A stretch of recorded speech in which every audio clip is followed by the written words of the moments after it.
তো সন্ধ্যা গড়িয়ে এখন 8টা বাজতে যায়। তো আমার তো দুটো মানুষ, দুজনকে সামলাতে লাগে।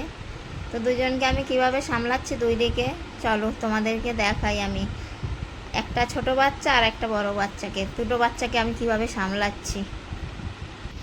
আমার একদিকে বসেছে, এই যে একে আমি পড়াচ্ছি একদিকে, এই যে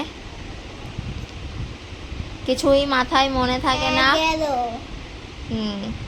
কিছু মনে রাখতে পারে না।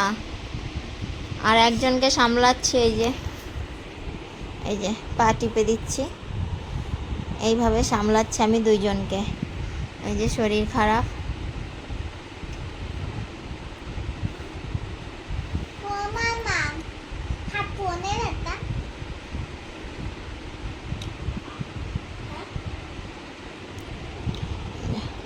পা প্রচুর ব্যথা করে।